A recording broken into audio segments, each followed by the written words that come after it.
Now, among all our wonderful guests last year, there's someone who left a mark not only on us, but on 30 countries. Luke Grenfell Shaw, who was diagnosed with cancer, went on a mammoth cycling challenge covering 30,000 kilometers and 30 countries on 3 wheels. The original plan was, of course, to cycle from Bristol in the UK to Beijing, China. But at that time, the dream remained unfulfilled due to COVID-19 restrictions. But now, with China lifting the barriers on traveling, as many people are resuming their dreams and their traveling schedules, will Luke too finally realize his? Luke, welcome back to the Hub on CGTN. So good to see you again. Angwon, it's awesome to be here and Happy New Year. Happy Lunar New Year. How are you going to celebrate? Are you guys celebrating in the UK? I mean, the celebrations are a bit more muted here than in China, obviously. So what I'm really hoping is to get out to China quite soon. And I'm probably not going to make it out for New Year, of course, but I think that's when the journey will really begin. But you can try to hit here maybe during spring or summer, which are honestly the best of times here in the north. Yeah, no, exactly. It's gonna be a lot warmer up in Beijing, isn't it? So yeah, that sounds like a great plan. So you do have plans to finally come over here. I know you cycled through the Eurasia continent. You couldn't come over here to China to finish your journey, your dream due to COVID. And now China, of course, reopened its borders by lifting virtually all of its travel restrictions. How do you feel about all this? It's a great question. Actually, what I want to do is something a bit different. Because what I want to do now is have the focus being China. Before, China was the endpoint and the destination. Well, now China is going to be the real focus of the trip. I can go through, Shenzhen, Yunnan, Sichuan, so many different cities, and finish in Beijing. So for me, this will now be an exploration through so much more of China rather than simply trying to get to Beijing. You know, Luke, when you first started the cycling journey in 2020, you attracted over 800 followers. I mean, for real, right? Not followers on Instagram, but real followers following you throughout this journey. How did you make that happen? Yeah, so that's one of the really special things about this trip is that it's on a tandem bike. So it's on a 2-person bike. And so these followers, as you say, they're people who literally joined me on the back of my bike and cycled with me. And the reason for that is because when I was diagnosed with cancer and I had this dream of cycling from Bristol to Beijing, I was going to do that with my brother John. And he died. He had a mountaineering accident and he died before the start of the trip. And so I wanted to be able to share this journey with people that I met along the way. And so for me, an integral part of this trip has always been about bringing other people on board. And so, yeah, the followers, yes, there's Instagram and there'll be Little Red Book and there'll be WeChat, but like the real followers are the people that I meet on the ground. And that's what I'm really hoping to do in China, is bring so many people on the bike with me. And that's why I want to be cycling in Beijing and bringing as many people as I can to sort of celebrate life. Great. So looking back to the year 2022, you have a lot to juggle. On one hand, you have to make sure that you're healthy. You go back to have health checkups regularly, routinely. By the way, how are you doing, man? How are you doing recently? You went back to the hospital and the checkup result was out. Yeah, every time I have results, it's like heart and mouth moment because I just don't know what's going to happen. But just before Christmas, I got my scan results back and they were good. So it's amazing news. I'm still here. I'm still alive. Yeah, of course. That was not what the doctor said, right?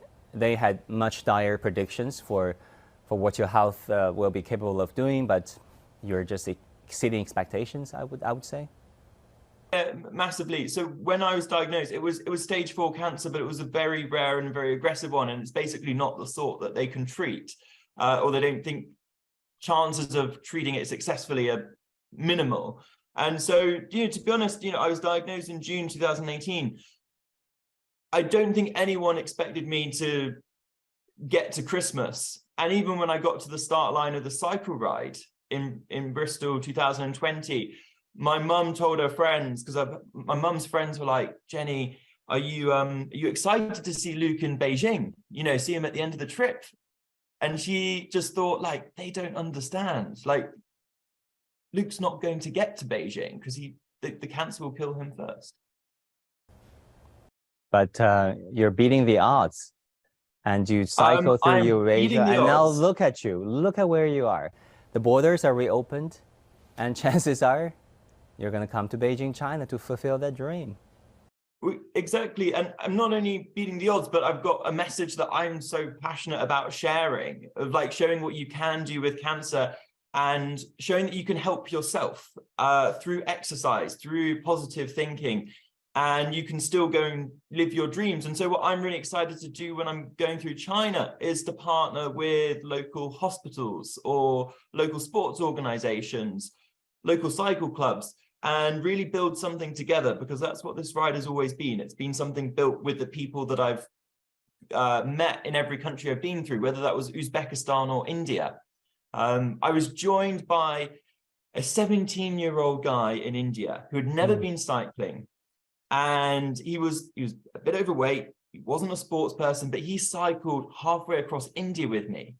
Wow. And at the end of that, I discovered he'd been diagnosed with cancer too. And like, that is really exciting. And I know that that is going to also be possible in China, to share other people's stories. I'm sure many people would be interested, would be passionate about joining you through this journey. What would be your message or messages to others as a cancer survivor? Yeah, as someone who's gone through cancer, my message is that you can't control whether you've got cancer or not, but you can control your response to it. And this is advice that my dad gave me on the day that I was diagnosed. He said, Luke, this is the worst thing I can imagine as your father. But like, I can't control whether you got cancer or not. You might only have 3 months left to live. So what are you going to do in those 3 months? How are you going to make those the best 3 months ever? And even though I'm so lucky to have 4 years since then, I'm still asking myself, well, what can I do in the time? And so for anyone who's got cancer, what can you do in the time that you have to make it the most enjoyable, the most fulfilling time possible? And also, what can you do to just try and boost your odds? And for me, exercise was massively that. Yeah, how did you boost your odds? Tell us about it. I guess many wanted to ask you this question. How did you boost your odds as a cancer survivor? How did I boost my odds? This is a great question. I was desperate, like anyone is. And I was like, I will do anything. And I know I'm a sports person. Like, I do elite level running. I've done a lot of cycling, of course. And I know that exercise is a massive boost on your body. It makes you stronger. Yeah. It boosts the efficacy of chemotherapy. It boosts your mood. So I knew that by exercising, and I was cycling in hospital, I was going for walks, that actually increases not only your body's strength to deal with chemotherapy, but it also increases the efficacy, how effective the chemotherapy is itself. So that's massive.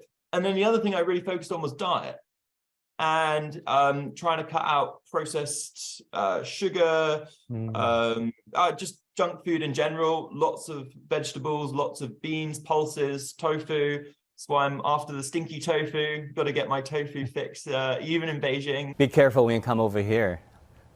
Some food can be really oily and sweet and salty, but you'll be fine. Go ahead. So yeah, no, so diet is hugely important as well. And then I think for me, the third thing that I only came to realize later was the importance of my family and friends in giving me that moral support through that time. I wasn't that easy to be around, but they really worked very hard to support me and make things happen. So the week I was diagnosed, I sent a message on Facebook to my friends. And I said, look, this is what's happened. I would just love to see you. And I realized at that point, these are the people I wanted to see most of all in the world. And they were amazing because everyone came. They canceled their weekend plans. They came down to Bristol and we had an amazing time together. Now, the Lunar New Year is coming. This is the Year of the Rabbit.